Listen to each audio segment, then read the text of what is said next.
Hello everyone, welcome back to hobbies of Shubha channel. ಇವತ್ತಿನ ಒಂದು ವಿಡಿಯೋದಲ್ಲಿ ತುಂಬಾನೇ ಸಿಂಪಲ್ ಆಗಿ ವರಮಹಾಲಕ್ಷ್ಮಿ ಕಳಿಸಕ್ಕೆ ಯಾವ ರೀತಿ ಸೀರೆನ ಉಡ್ಸೋದು ಅಂತ ನೋಡೋಣ.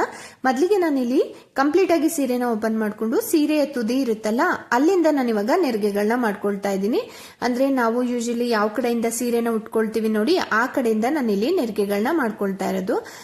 ಸೆರ್ಗುನ್ ಕಡೆಯಿಂದ 1.5 ಮಾರ ಆಗೋಷ್ಟು ಬಿಟ್ಟು ಉಳಿದಿರುವಂತ ಸೀರೆನ ಇದೇ ರೀತಿ ನಾನಿಲ್ಲಿ ನೆರಿಗೆನ ಮಾಡ್ಕೊಳ್ತಾ ಇದ್ದೀನಿ. ಹಾಗೇನೆ ಫ್ರೆಂಡ್ಸ್, ನೀವೇನಾದ್ರೂ ಬಿಗಿನರ್ಸ್ ಆದ್ರೆ ಒಂದೇ ಸಲ ಎಲ್ಲಾ ನೆರಿಗೆಗಳನ್ನು ಕೂಡ ಹಿಡಿಲಿಕ್ಕೆ ಕಷ್ಟ ಆಗುತ್ತೆ. 8 ರಿಂದ 10 ನೆರಿಗೆಗಳಾದ ತಕ್ಷಣ ಎರಡೂ ಸೈಡ್ ಅಲ್ಲಿ ಇರ್ತಕ್ಕಂಥ ನೆರಿಗೆಗಳನ್ನು ಕೂಡ ಜೋಡಿಸ್ಕೊಂಡು ಎರಡೂ ಸೈಡ್ಗೂ ಕೂಡ ಒಂದೊಂದು ಕ್ಲಿಪ್ ನ ಹಾಕೊಂಡು ಇದೇ ರೀತಿ ನೆರಿಗೆಗಳನ್ನ ಕಂಟಿನ್ಯೂ ಮಾಡಿ. ಹಾಗೇನೆ ಫ್ರೆಂಡ್ಸ್, ಪ್ರತಿಯೊಂದು ನೆರಿಗೆನೂ ಕೂಡ ಈಕ್ವಲ್ ಆಗಿರ್ಬೇಕು, ಆ ರೀತಿ ನೋಡ್ಕೊಳ್ಳಿ. ನಾನಿಲ್ಲಿ ಸೆರ್ಗುನ್ ಕಡೆಯಿಂದ 1.5 ಮಾರ ಆಗೋಷ್ಟು ಬಿಟ್ಟಿದ್ನಲ್ಲ, ಅಲ್ಲಿಗೆ ಗುರ್ತಿಗೆ ಅಂತ ಒಂದು ಕ್ಲಿಪ್ ನ ಹಾಕೊಂಡಿದೆ, ಅದನ್ನು ಕೂಡ ನಾನು ಇವಾಗ ರಿಮೂವ್ ಮಾಡಿದೀನಿ. ನೆಕ್ಸ್ಟ್ ಈ ಕಡೆ ಲೆಫ್ಟ್ ಸೈಡ್ ಅಲ್ಲಿ ನಾವೇನು ಪ್ಲೀಟ್ಸ್ ನ ಮಾಡ್ಕೊಂಡಿದೀವಿ ಫ್ರೆಂಡ್ಸ್, ಅದನ್ನ ಇದೇ ರೀತಿ ಒಂದು ದೊಡ್ಡ ಸೇಫ್ಟಿ ಪಿನ್ ಅನ್ನ ತಗೊಂಡು ಸೀರೆ ಮತ್ತೆ ಬಾರ್ಡರ್ನ ಒಂದು ಜಂಕ್ಷನ್ ಇದೆ ನೋಡಿ, ಅಲ್ಲಿಗೆ ಇದೇ ರೀತಿ ಪ್ರತಿಯೊಂದು ನೆರಿಗೆನೂ ಕೂಡ ಕೌಂಟ್ ಮಾಡಿ ಹೀಗೆ ಜೋಡಿಸ್ಕೋಬೇಕಾಗುತ್ತೆ. ಆ ಒಂದು ಸೇಫ್ಟಿ ಪಿನ್ಗೆ ಸೀರೆ ಮತ್ತೆ ಬಾರ್ಡ್ರಿನ ಒಂದು ಜಂಕ್ಷನ್ ಪಕ್ಕ ಎಕ್ಸ್ಟ್ರಾ ಕ್ಲಾತ್ ಇರುತ್ತೆ ನೋಡಿ ಫ್ರೆಂಡ್ಸ್, ಅದೇ ಒಂದು ಡೈರೆಕ್ಷನ್ ಅಲ್ಲಿ ನೀವು ಹಾಕೋಬೇಕಾಗುತ್ತೆ. ನೀವು ಸ್ಟಾರ್ಟಿಂಗ್ ಪ್ಲೀಟ್ ಇರುತ್ತಲ್ಲ, ಅದಕ್ಕೆ ಎಲ್ಲಿಗೆ ಪಿನ್ ಅನ್ನು ಹಾಕಿರ್ತೀವಿ ಅದೇ ಒಂದು ಡೈರೆಕ್ಷನ್ ಗೆ ನೀವು ಉಳಿದಿರೋಂತ ಎಲ್ಲಾ ನೆರಿಗೆನೂ ಕೂಡ ಸೇರಿಸಿ ಇದೇ ರೀತಿ ಪಿನ್ ಅನ್ನು ಹಾಕೋಬೇಕಾಗುತ್ತೆ. ಹಾಗೇನೆ ಫ್ರೆಂಡ್ಸ್, ಮೂರು ಸೈಡ್ ಅಲ್ಲೂ ಕೂಡ ಅಂದ್ರೆ ರೈಟ್ ಅಲ್ಲಿ, ಲೆಫ್ಟ್ ಅಲ್ಲಿ ಮತ್ತೆ ಮಿಡಲ್ ಅಲ್ಲಿ ಮೂರು ಸೈಡ್ ಅಲ್ಲೂ ಕೂಡ ಪ್ಲೀಟ್ಸ್ ಈಕ್ವಲ್ ಇದಾವ. ಒಂದ್ ಸೈಡು 20 ಪ್ಲೀಟ್ಸ್ ಬಂದಿದ್ರೆ ಮತ್ತೊಂದ್ ಸೈಡು ಮತ್ತೆ ಮಧ್ಯದಲ್ಲೂ ಕೂಡ 20 ನೆರಿಗೆಗಳು ಬಂದಿರಬೇಕು, ಆ ರೀತಿ ನೋಡ್ಕೊಳ್ಳಿ. ಇವಾಗ ಎರಡೂ ಸೈಡ್ ಅಲ್ಲೂ ಕೂಡ ನೀವೇನು ನೆರಿಗೆಗಳನ್ನ ಮಾಡ್ಕೊಂಡಿರ್ತೀರಾ ಅದನ್ನ ಒಂದ್ಸಲ ಸ್ಟ್ರೈಟ್ ಮಾಡ್ಬಿಟ್ಟು ನೆಕ್ಸ್ಟ್ ಈ ಮಿಡಲ್ ಅಲ್ಲಿ ಏನಿರ್ತವೆ ನೆರಿಗೆಗಳು, ಆ ಎಲ್ಲಾ ನೆರಿಗೆಗಳನ್ನು ಕೂಡ ಇದೇ ರೀತಿ ಕೌಂಟ್ ಮಾಡಿ ಈ ಒಂದು ಪಿನ್ನಿಗೆ ಜೋಡಿಸ್ಕೋಬೇಕಾಗತ್ತೆ ನೋಡಿ. ಹೀಗೆ ಆದಷ್ಟು ಕೂಡ ದೊಡ್ಡ ಸೇಫ್ಟಿ ಪಿನ್ ಅನ್ನ ಬಳಸಿ ಫ್ರೆಂಡ್ಸ್. ಇಲ್ಲಿ ನೋಡಿ, ಇವಾಗ ಮಧ್ಯದಲ್ಲಿ ಇರ್ತಕ್ಕಂಥ ನೆರಿಗೆಗಳನ್ನು ಕೂಡ ನಾನು ಇಲ್ಲಿ ಜೋಡಿಸ್ಕೊಂಡಿದ್ದೀನಿ. ಹಾಗೇನೆ ಸ್ವಲ್ಪ ಚಾಪೆ ಮೇಲೆ ಈ ಒಂದು ಕ್ಲಾತ್ ನ ಎಳ್ಕೊಳ್ತಾ ಇದ್ದೀನಿ ಸೆರ್ಗನ ಮಾಡ್ಲಿಕ್ಕೆ ಅಂತ ಹೇಳ್ಬಿಟ್ಟು. ನೋಡಿ, ಇವಾಗ ಸೆರ್ಗುನ್ ಕಡೆಯಿಂದ ನಾನು ಇವಾಗ 1.5 ಮಾರ ಆಗೋಷ್ಟು ಬಿಟ್ಟಿದ್ನಲ್ಲ, ಅಲ್ಲಿ ಇವಾಗ ನಾನೀಗ ಪ್ಲೇಟ್ಸ್ ನ ಮಾಡ್ಕೊಳ್ತಾ ಇರೋದು.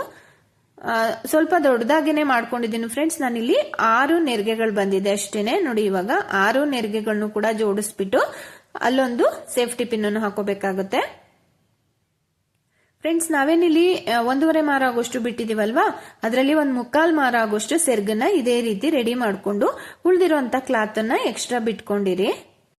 ಒಂದು 3 ರಿಂದ 4 ಕಡೆ ಇದೇ ರೀತಿ ಪ್ಲೀಟ್ಸ್ ನ ಕರೆಕ್ಟ್ ಆಗಿ ಅರೇಂಜ್ ಮಾಡಿ ಹಿಂದೆಯಿಂದ ಒಂದೊಂದು ಸೇಫ್ಟಿ ಪಿನ್ ಅನ್ನು ಹಾಕೊಳ್ತಾ ಇದ್ದೀನಿ ನೋಡಿ. ಈ ರೀತಿ 1/4 ಮಾರ ಆಗೋಷ್ಟು ಮಾಡ್ಕೊಳ್ಳಿ ಫ್ರೆಂಡ್ಸ್, ಸಾಕಾಗುತ್ತೆ. ನೋಡಿ, ಇವಾಗ ಒಂದು 6 ನೆರಿಗೆಗಳಾಗಿದೆ ಅಷ್ಟೇನೆ. ಇಲ್ಲಿ ನೋಡಿ, ಇಷ್ಟನ್ನು ಕೂಡ ಎರಡು ಸೈಡ್ ಅಲ್ಲೂ ಕೂಡ ಬಾರ್ಡರ್ ಇರಬೇಕು, ಹಾಗೇನೆ ಆಪೋಸಿಟ್ ಫೇಸ್ ಇರಬೇಕು ಬಾರ್ಡರ್ ಅಲ್ಲಿ, ಆ ರೀತಿ ನೋಡ್ಕೊಳ್ಳಿ. ನೋಡಿ, ಹೀಗೆ ಇವಾಗ ಸೆರ್ಗು ಹಾಗೇನೆ ನೆರಿಗೆ ರೆಡಿ ಆಗಿದೆ. ಇವಾಗ ಬ್ಲೌಸ್ ಪೀಸ್ ಇದೆಯಲ್ಲ ಫ್ರೆಂಡ್ಸ್, ಇದನ್ನ ಈ ರೀತಿ 4 ಫೋಲ್ಡಿಂಗ್ ಮಾಡ್ಕೊಳ್ತಾ ಇದ್ದೀನಿ. ಇದು ಎರಡೂ ಸೈಡು ಬಾರ್ಡರ್ ಬಂದಿರೋದ್ರಿಂದ ಈ ರೀತಿ 4 ಫೋಲ್ಡಿಂಗ್ ಮಾಡ್ಕೊಳ್ತಾ ಇದ್ದೀನಿ ನೋಡಿ. ಹೀಗೆ 4 ಫೋಲ್ಡಿಂಗ್ ಮಾಡ್ಕೊಂಡು ಯಾವ ಕಡೆ ಕ್ಲೋಸ್ ಇರುತ್ತೆ ನೋಡಿ, ಆ ಕ್ಲೋಸ್ ಇರ್ತಕ್ಕಂಥ ಪಾರ್ಟ್ ಕಡೆ ಲಕ್ಷ್ಮಿ ಕೈಯನ್ನಿಟ್ಟು ಓಪನ್ ಇರ್ತಕ್ಕಂಥ ಪಾರ್ಟ್ ಇರುತ್ತಲ್ಲ ಅದನ್ನ ಈ ರೀತಿ ರೋಲ್ ಮಾಡ್ಬಿಟ್ಟು ಟೈಟ್ ಆಗಿ ಹಿಡಿದು ಸೈಡ್ ಅಲ್ಲಿ ಒಂದು 3 ಕಡೆ ಹೀಗೆ ಗುಂಡ್ಪಿನ್ನ ಹಾಕೊಳ್ಳಿ. ಹಾಗೇನೆ ಫ್ರೆಂಡ್ಸ್, ಈ ರೀತಿ ಅಲಂಕಾರನ ಮಾಡುವಾಗ ಆ ಬಾರ್ಡರ್ ಏನಿದೆ ಅದು ಟೈಟ್ ಆಗಿರ್ಬೇಕು, ಕೈಗೆ ಕರೆಕ್ಟ್ ಆಗಿರ್ಬೇಕು, ಆ ರೀತಿ ನೋಡ್ಕೊಳ್ಳಿ. ಲೂಸ್ ಆಗಿ ಹಾಕೋಬೇಡಿ. ಈ ಸೈಡನ್ನು ಕೂಡ ಇದೇ ರೀತಿ ನಾನು ಇಲ್ಲಿ ಜೋಡಿಸ್ಕೊಳ್ತಾ ಇರೋದು ನೋಡಿ. ಈ ರೀತಿ 4 ಫೋಲ್ಡಿಂಗ್ ಮಾಡ್ಬಿಟ್ಟು ನೋಡಿ, ಯಾವ ಕಡೆ ಕ್ಲೋಸ್ ಇರುತ್ತೆ ನೋಡಿ ಅಲ್ಲಿಗೆ ಲಕ್ಷ್ಮಿಯ ಕೈಯನ್ನಿಡಿ. ಹೀಗೆ ಈ ರೀತಿ ಓಪನ್ ಇರ್ತಕ್ಕಂಥ ಪಾರ್ಟನ್ನ ಈ ರೀತಿ ರೋಲ್ ಮಾಡ್ಬಿಟ್ಟು ಕ್ಲೋಸ್ ಇರುತ್ತಲ್ಲ ಆ ಪಾರ್ಟ್ ನ ಹೀಗೆ ಮೇಲ್ಭಾಗಕ್ಕೆ ತಂದು 3 ಕಡೆ ಗುಂಡ್ಪಿನ್ನ ಹಾಕೊಳ್ಳಿ ಟೈಟ್ ಆಗಿ ಹಿಡಿದು ನೋಡಿ. ಇಷ್ಟೇ ಫ್ರೆಂಡ್ಸ್, ನಾವೇನಿಲ್ಲಿ ಅಪ್ಪರ್ ಪಾರ್ಟ್ ನ ಮಾಡ್ತಾ ಇಲ್ಲ. ನೀವೇನಾದ್ರೂ ಲಕ್ಷ್ಮಿಯ ಕಳಶಕ್ಕೆ ಒಂದು ಅಪ್ಪರ್ ಪಾರ್ಟ್ ನ ಮಾಡಬೇಕು ಅಂತ ಹೇಳಿದ್ರು ಕೂಡ ನಾನು ಹಿಂದಿನ ವಿಡಿಯೋಸ್ ಗಳಲ್ಲಿ ಅಪ್ಲೋಡ್ ಮಾಡಿದ್ದೀನಿ. ನನ್ನ ಹಿಂದಿನ ವಿಡಿಯೋಸ್ ನ ನೀವು ಚೆಕ್ ಮಾಡಿದ್ರೆ ಕಂಪ್ಲೀಟ್ ಆಗಿ ಅಪ್ಪರ್ ಪಾರ್ಟ್ ನ ಯಾವ ರೀತಿ ಮಾಡೋದು ಅಂತ ಕೂಡ ನೀವು ತಿಳ್ಕೊಬಹುದು. ನೆಕ್ಸ್ಟ್ ಈ ಕಡೆ ಒಂದು ಟೇಬಲ್ ಮೇಲೆ ಒಂದು ಪೀಠವನ್ನ ಇಟ್ಕೊಂಡಿದ್ದೀನಿ. ಪೀಠದ ಮೇಲೆ ಒಂದು ಬಿಂದಿಗೆನ ಇಟ್ಕೊಂಡಿದ್ದೀನಿ. ಬಿಂದಿಗೆಗೆ ಫ್ರೆಂಡ್ಸ್ ನಾನಿಲ್ಲಿ ನೀರನ್ನ ತುಂಬಿಸ್ಕೊಂಡಿದ್ದೀನಿ. ಸೆರ್ಗು ಹಾಗೇನೆ ನೆರ್ಗೆನ ಮಾಡ್ಕೊಂಡಿರ್ತೀವಲ್ಲ, ಸೆರ್ಗುನ್ನ ಕಳಶದ ಎಡಭಾಗಕ್ಕೆ ಮೊದಲಿಗೆ ಇಟ್ಕೊಳ್ಳಿ. ನೋಡಿ, ಈ ರೀತಿ ಫೋಲ್ಡ್ ಮಾಡ್ಕೋಬೇಕಾಗುತ್ತೆ. ಪ್ಲೀಟ್ಸ್ ನಾವೇನು ಪ್ಲೀಟ್ಸ್ ನ ಮಾಡ್ಕೊಂಡಿರ್ತೀವಿ, ನಾವು ಎಲ್ಲಿಂದ ಸ್ಟಾರ್ಟ್ ಮಾಡಿರ್ತೀವಿ ಫ್ರೆಂಡ್ಸ್ ಅದು ಒಳಭಾಗಕ್ಕೆ ಬರಬೇಕು. ಆ ರೀತಿ ಹೀಗೆ ಮಧ್ಯಕ್ಕೆ ಫೋಲ್ಡ್ ಮಾಡ್ಕೊಳ್ಳಿ. ಮತ್ತೆ ಬಿಂದಿಗೆ ಏನಿಟ್ಟಿದೀವಿ ನೋಡಿ ಫ್ರೆಂಡ್ಸ್, ಆ ಬಿಂದಿಗೆಯ ಕಂಠ ಭಾಗದಿಂದ ಹೀಗೆ ಮುಂಭಾಗಕ್ಕೆ ತರಬೇಕಾಗುತ್ತೆ. ಹೀಗೆ ನಾವೇನು ನೆರಿಗೆಗಳನ್ನ ಮಾಡ್ಕೊಂಡಿರ್ತೀವಿ ಈ ನೆರಿಗೆಗಳನ್ನ ಆ ಬಿಂದಿಗೆ ಕಂಠಭಾಗದಿಂದ ಮುಂಭಾಗಕ್ಕೆ ತಂದು ಎರಡೂ ಸೈಡಿನ ನೆರಿಗೆಗಳು ಕೂಡ ಈಕ್ವಲ್ ಆಗಿದೆಯಾ ಅಂತ ಒಂದ್ಸಲ ಚೆಕ್ ಮಾಡ್ಕೊಂಡು ಅಲ್ಲೊಂದು ಕ್ಲಿಪ್ ಅನ್ನ ಹಾಕೊಳ್ಳಿ. ನೆಕ್ಸ್ಟ್ ಬಿಂದಿಗೆ ಕಂಠಭಾಗದ ಹತ್ರ ಏನು ಎರಡೂ ಸೈಡಿನ ಪ್ಲೀಟ್ಸ್ ಇರುತ್ತೆ ಫ್ರೆಂಡ್ಸ್, ನನಗಿಲ್ಲಿ 20 ಪ್ಲೀಟ್ಸ್ ಬಂದಿದೆ. ಅವೆರಡೂ ಕೂಡ ಜೋಡಿಸಿ ಅಲ್ಲೊಂದು ಪಿನ್ನನ್ನು ಹಾಕೋಬೇಕಾಗುತ್ತೆ. ಹಾಗೇನೆ ಸುತ್ತ ಏನಿದೆ ಪೀಠದ ಸುತ್ತ ಏನಿದೆ ಕ್ಲಾತ್ ಅದನ್ನೆಲ್ಲ ಆ ಪೀಠನ ಕವರ್ ಮಾಡ್ಕೊಳ್ಳಿ.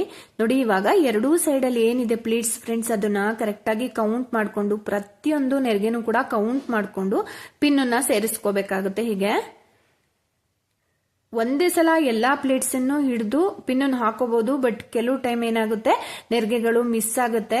ಅದಕ್ಕೋಸ್ಕರ ಪ್ರತಿಯೊಂದು ನೆರಿಗೆನೂ ಕೂಡ ಕೌಂಟ್ ಮಾಡಿ ಹೀಗೆ ಒಂದು ದೊಡ್ಡ ಸೇಫ್ಟಿ ಪಿನ್ ಅನ್ನ ತಗೋಬೇಕು ಫ್ರೆಂಡ್ಸ್. ಇಲ್ಲಿ ಚಿಕ್ಕ ಪಿನ್ ಅನ್ನು ಹಾಕ್ಲಿಕ್ಕೆ ಹೋಗ್ಬಿಡಿ, ಹಾಕ್ಲಿಕ್ಕೆ ಆಗಲ್ಲ.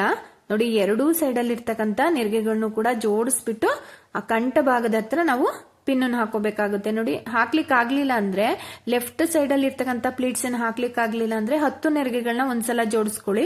ಉಳಿದಿರುವಂತ 10 ನೆರಿಗೆಗಳನ್ನ ಇದೇ ರೀತಿ ಕೌಂಟ್ ಮಾಡ್ಕೊಂಡು ಜೋಡಿಸ್ಕೊಳ್ಳಿ. ಇದು ಸ್ವಲ್ಪ ಟೈಮ್ ತಗೊಳುತ್ತೆ ಮತ್ತೆ ಸ್ವಲ್ಪ ಕಷ್ಟ ಕೂಡ ಅನ್ಸುತ್ತೆ.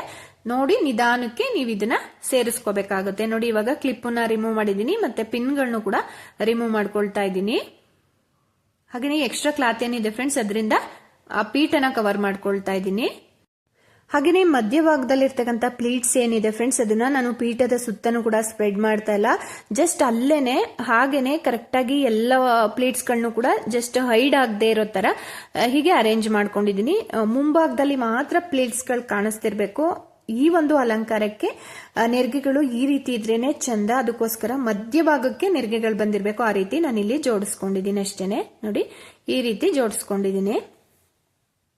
ಇವಾಗ 2 ಪೇಪರ್ ಬಾಲ್ ನ ತಗೊಂಡಿದ್ದೀನಿ ಫ್ರೆಂಡ್ಸ್. ಇದು ನೋಡಿ ಇವಾಗ ರೈಟ್ ಸೈಡ್ ಅಲ್ಲಿ ಏನಿದೆ ಎಕ್ಸ್ಟ್ರಾ ಕ್ಲಾತ್ ನ ಬಿಟ್ಕೊಂಡಿರ್ತೀವಲ್ಲ ಅಲ್ಲಿಗೆ ಇವಾಗ ಈ ಒಂದು ಪೇಪರ್ ಬಾಲ್ ನ ಇಟ್ಟು ಮುಂಭಾಗದಲ್ಲಿ ಇರ್ತಕ್ಕಂತ ಒಂದು 4 ಪ್ಲೇಟ್ಸ್ ನ ಕರೆಕ್ಟ್ ಆಗಿ ನೀವು ಕೌಂಟ್ ಮಾಡ್ಕೊಂಡು 4 ಪ್ಲೇಟ್ಸ್ ನ ತಗೊಂಡು ಈ ಒಂದು ಪೇಪರ್ ಬಾಲ್ ನ ಕೆಳಭಾಗಕ್ಕೆ ಈ ರೀತಿ ಫೋಲ್ಡ್ ಮಾಡ್ಕೋಬೇಕಾಗುತ್ತೆ ಫ್ರೆಂಡ್ಸ್. ಇದು ದೇವಿ ಪದ್ಮಾಸನದಲ್ಲಿ ಕೂತಿರುವ ಒಂದು ಅಲಂಕಾರದ ರೀತಿ ಕಾಣಿಸಿದೆ.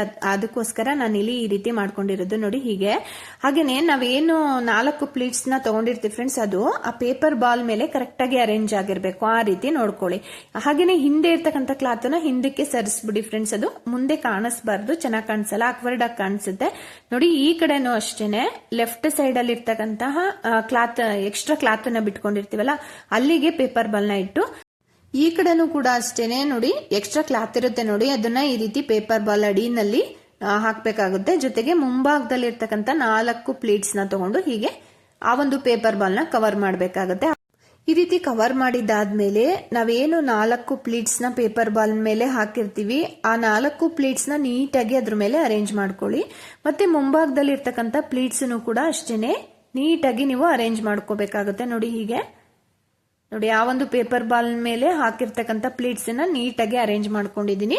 ಮುಂಭಾಗದಲ್ಲಿ ಇರ್ತಕ್ಕಂಥ ಪ್ಲೇಟ್ಸ್ ಕೂಡ ನೀಟಾಗಿ ಅರೇಂಜ್ ಮಾಡ್ಕೋಬೇಕಾಗುತ್ತೆ. ಹಾಗೇನೆ ನಾನು ಇಲ್ಲಿ ತೋರಿಸ್ತಾ ಇದ್ದೀನಿ ಯಾವ ರೀತಿನಲ್ಲಿ ನಾನು ಅರೇಂಜ್ ಮಾಡ್ಕೊಂಡಿದ್ದೀನಿ ಅಂತ ಕೂಡ ತೋರಿಸ್ತಾ ಇದ್ದೀನಿ. ನೋಡಿ ಹೀಗೆ. ನೋಡಿ ಇದು ಲೆಫ್ಟ್ ಸೈಡ್ ಅಲ್ಲಿ ಈ ರೀತಿ ಕವರ್ ಮಾಡ್ಕೊಂಡಿದ್ದೀನಿ. ನೋಡಿ ಆ ಒಂದು ಪೇಪರ್ ಬಾಲ್ ಮೇಲೆ 4 ಪ್ಲೇಟ್ಸ್ ಗಳು ಕೂಡ ನೀಟಾಗಿ ಅರೇಂಜ್ ಆಗಿರ್ಬೇಕು. ಈ ಕಡೆನೂ ಅಷ್ಟೇನೆ. ನೋಡಿ ಹಿಂಭಾಗದಲ್ಲಿ ಇರ್ತಕ್ಕಂಥ ಕ್ಲಾತ್ ನ ಸ್ವಲ್ಪ ಕವರ್ ಮಾಡ್ಕೊಂಡ್ಬಿಡಿ.